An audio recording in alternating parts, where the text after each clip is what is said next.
So the point here is the size of the page should be reasonably big enough. It should not be too small and also it should not be too large.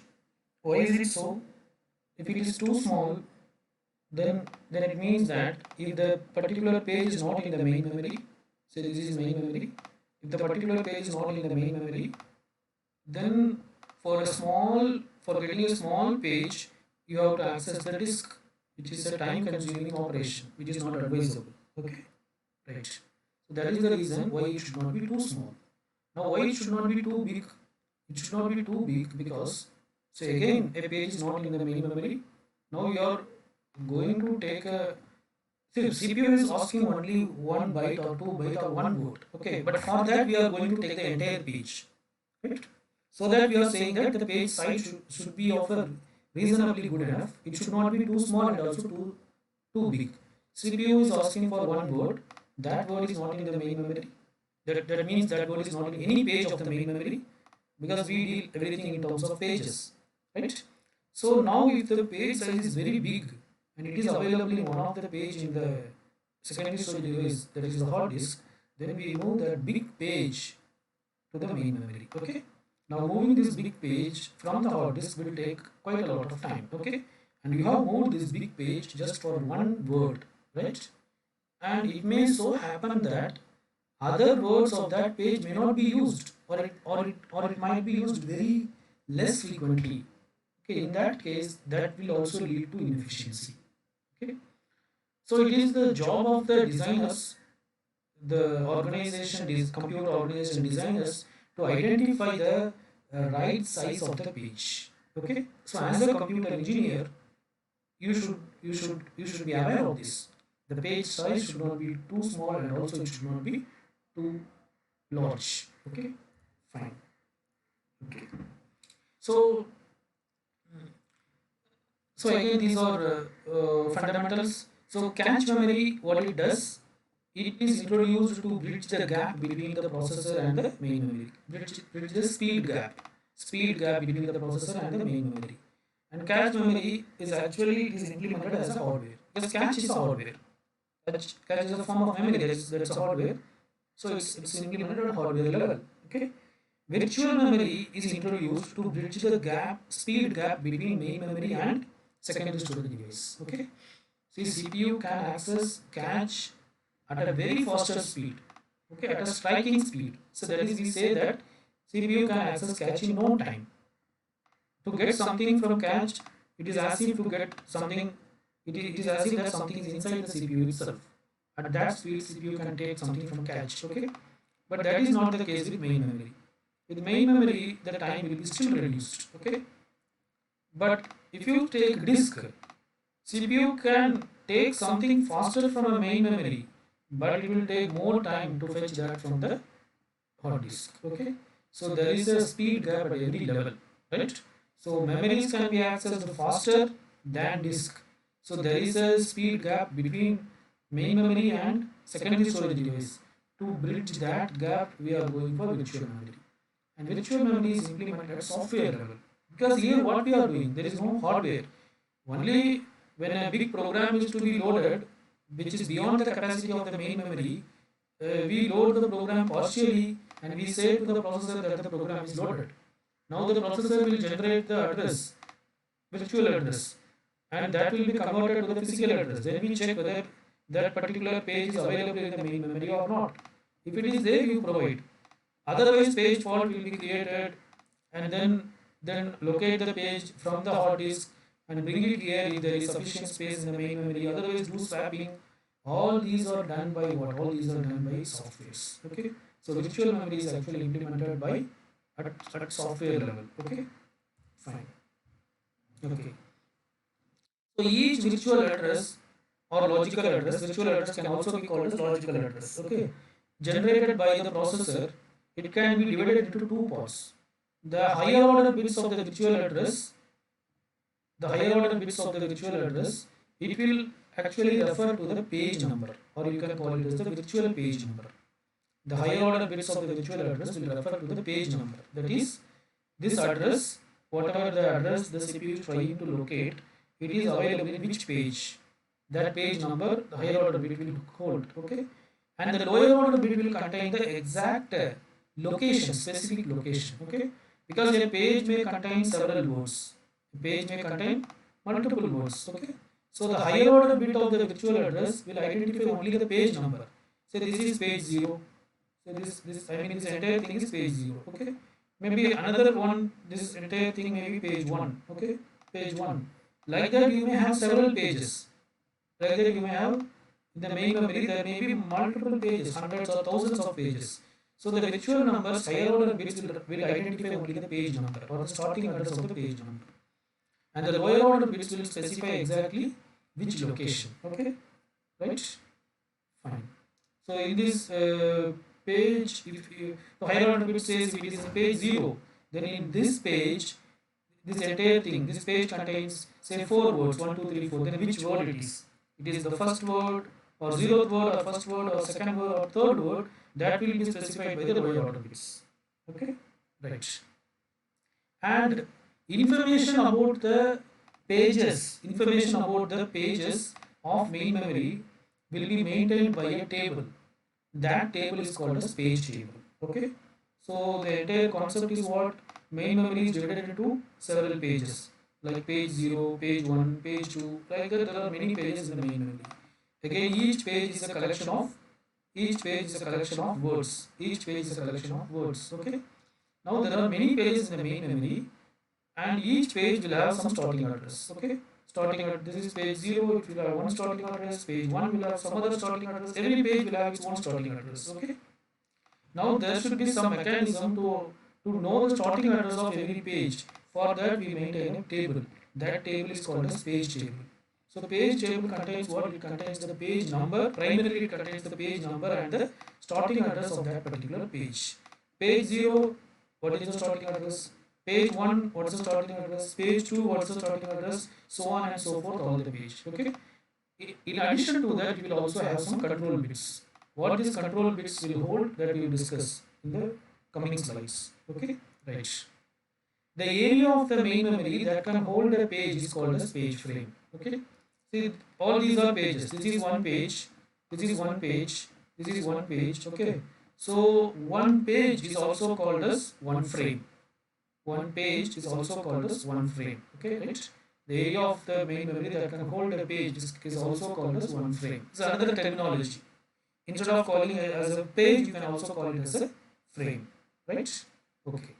So this page table is the one which acts as a index for the page table. Okay. This page table also will have a starting address, right? This page table also it is also stored in the memory. So it will also have a starting address. It will also have a starting address. The starting address of the page table will be stored in one particular register. It will be stored in one particular register. That register is called as page table base register. That register is called as page table base register. Okay, or you can call it as PTBR. It is in short called as PTBR. Page table base register contains the starting address of the page table. Okay, fine.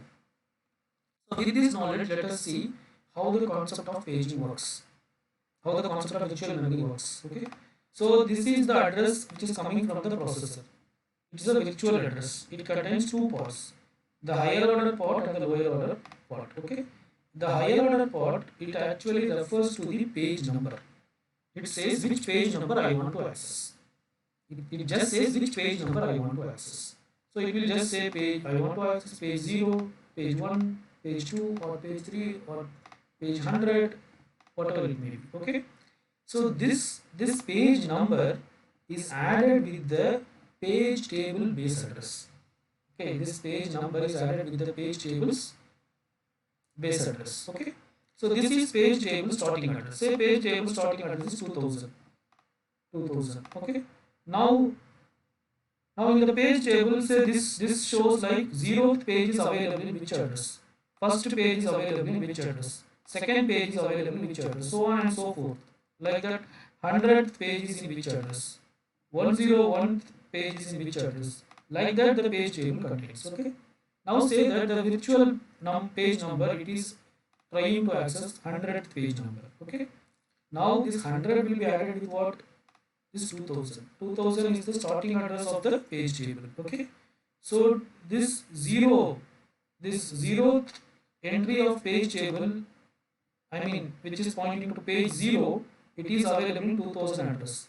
Next is in 2001 address. Okay. Next is in 2002, so on and so forth. This page, the address of the page table, sorry, the address of the page 100 will be available in which address of the page table? 2100. Okay, this address it will be available.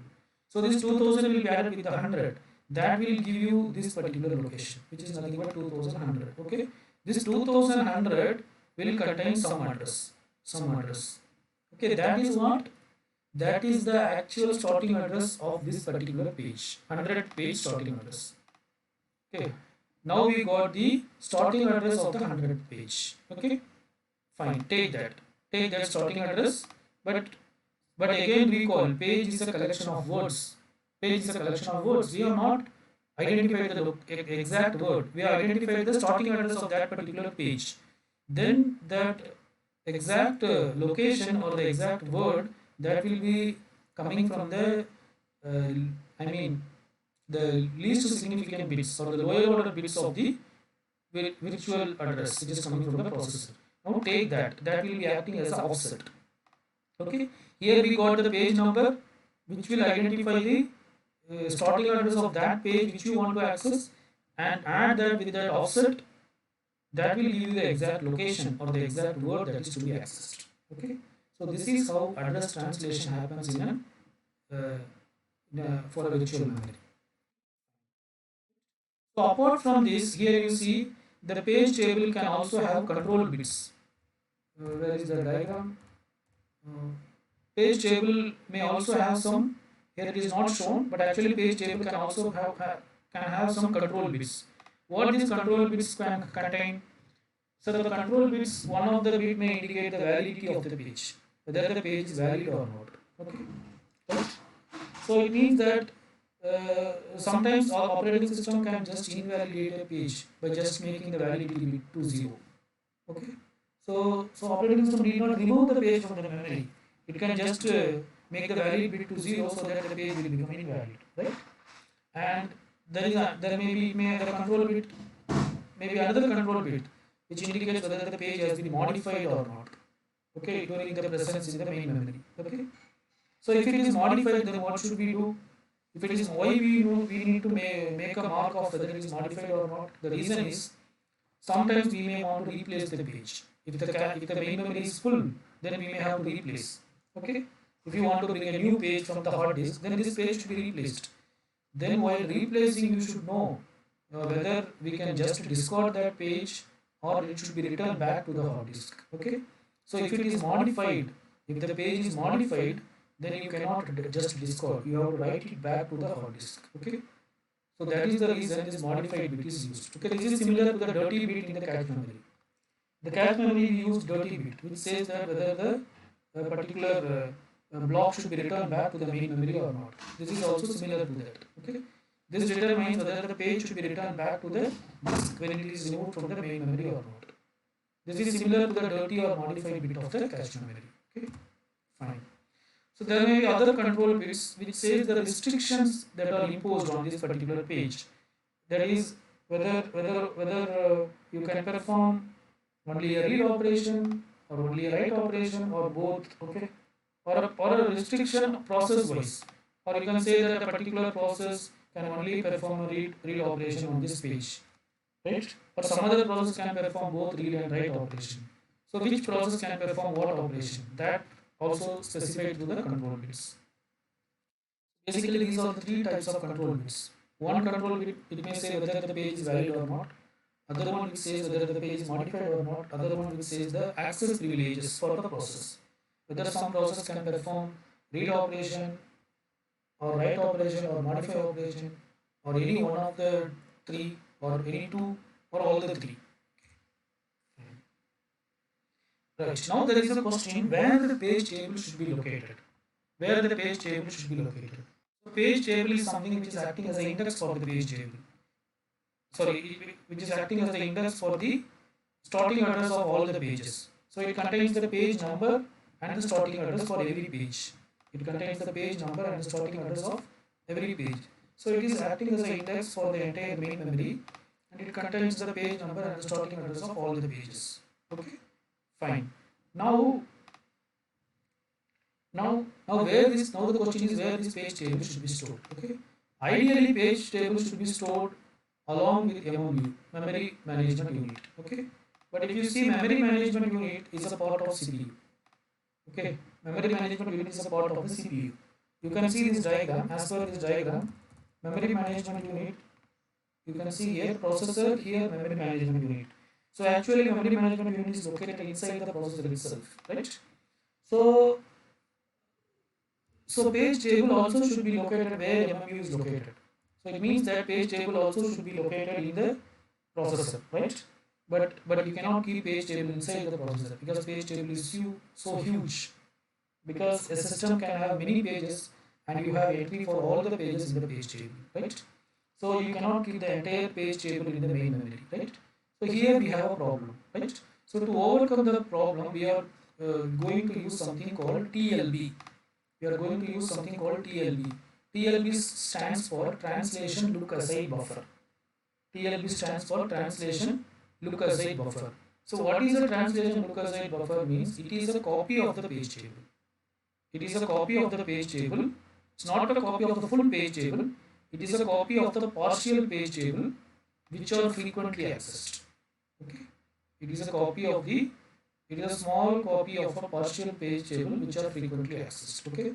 A copy of a small portion of the page table can be accommodated within MMU, inside MMU. Okay.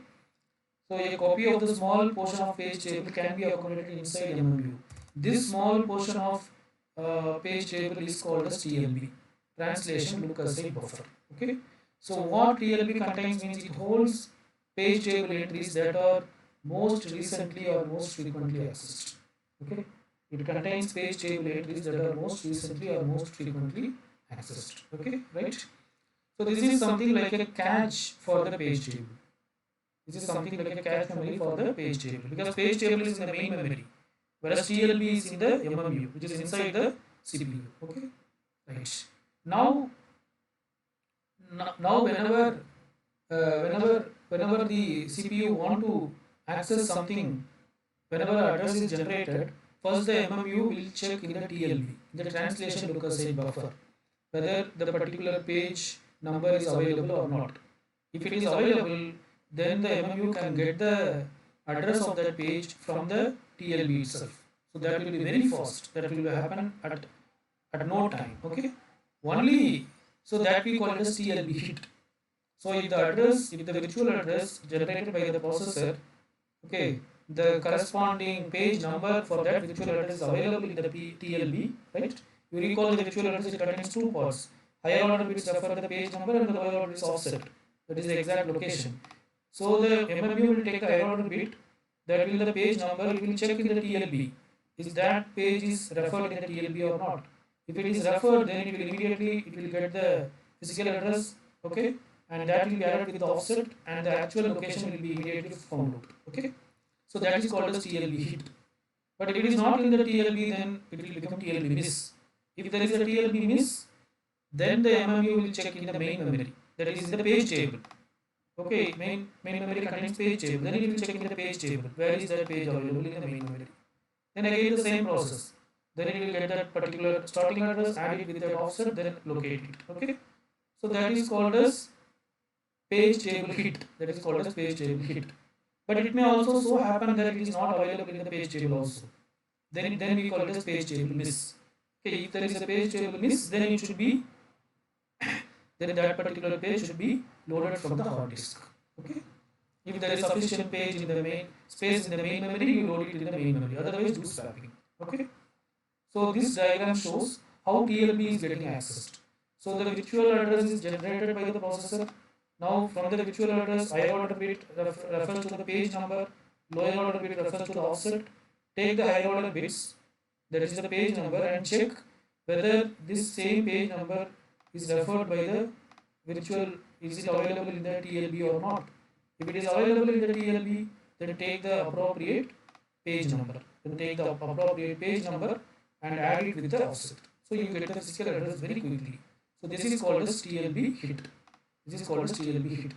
If it is not available, you are checking whether all these, you have to check every location whether there is a match for this virtual address or not. I mean the page number or not. If it is not available, then it is a miss, TLB miss. Okay, if there is a TLB miss, if there is a TLB miss, then what will happen? If there is a TLB miss, then the page will be located in the main memory. Okay, and then you have to do the same process. Okay, if it is not in the main memory also, if it is not in the main memory also, then we call it as it is. Again there is a, then we call that as page fault. Then we call that as a page fault. Okay. If it is not in the main memory means it is not in the page table. Then page table miss. If there is a page table miss, that is called as page fault. Then the whole page must be brought into main memory from the disk before executing further. Okay, right?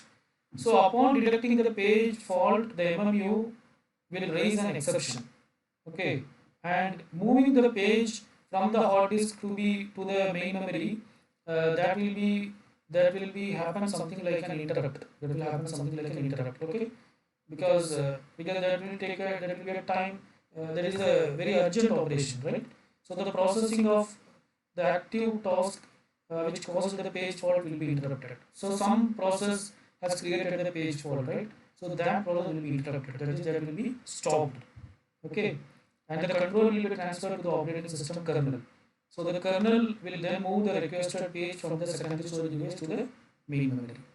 Once the page is copied to the main memory and the page table is updated accordingly, then the control will go back to the interrupted process, right? Okay, so this is how things work, right? Okay, so in TLB also we have control bits, which is used to either make a entry valid or invalid. Right? Fine. So sometimes, so fetching a page from the hard disk, it may be a time consuming process. It may not happen quickly. So during that time, processor may start doing some other job. It is not that it will be keeping waiting for that, right?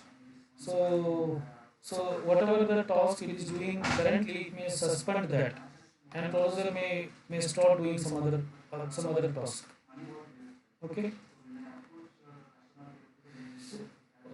So there are two possible ways. So how to ensure that interrupt task can continue correctly after resuming execution. That is, some task is creating the page fault. So after the page is brought to the main memory, how will you ensure that the interrupted task continues properly? Okay. So the execution of the interrupt task may continue from the point where it was interrupted. This is one possibility. Otherwise, that particular process should be restarted. Okay. So it may, either way it may happen. Okay. Right. So when a new page is to be brought to the main memory, and if the main memory is full, if a new page is to be brought to the main memory from the secondary storage, and the main memory is full, then what should we do? We should replace. Now how we are going to replace? This is similar to cache. This is similar to cache. How we used in cache? Either again based on locality of reference, either you can go for LRU replacement or random replacement or FIFO replacement, whatever it may be. So generally we go with LRU replacement. Okay, right? So so actually the size of the main memory is larger than the size of the cache. So we won't frequently transferring something from hard disk to main memory. Okay, because main memory itself can hold reasonably good amount of data. Right? Okay. Now there is a question like a page, assume it is modified in the main memory during its presence in the main memory. Now when it should be returned back to the secondary storage? So in the cache we discussed that there are two ways of writing back to the main memory. I mean from cache to main memory there are two ways of writing back. Either write through protocol or write back protocol. Now we are talking about main memory to hard disk. This is main memory and you want to write that some page is modified. and we want to write that page back to the hard disk. So which protocol should we follow? We should follow write through protocol or write back protocol. Actually, in cache, for writing from cache to main memory, so this is cache. For writing from cache to main memory, the best protocol is write through protocol. Write through protocol. Here you have to follow write through protocol. Okay. But for writing from main memory to secondary storage device, the write protocol is write back protocol. Write back protocol. Okay. Because every time you cannot access the hard disk, because that is a time consuming operation. Whenever some small changes is happening in the main memory, again if you write in the hard disk, that is a time consuming task. Okay. But that is not the case with cache and main memory. If you update the cache, immediately update the main memory also, because main memory can be still, it can be updated at a reasonably faster rate, right? So the write protocol for writing to the main memory from cache is write through, but for writing from main memory to hard disk is write back protocol. That is it will be written only when this page is going to be replaced. Okay, then you will write back, or when this process is removed from the main memory, then you will write back. Okay, fine. So that's it about visual memory.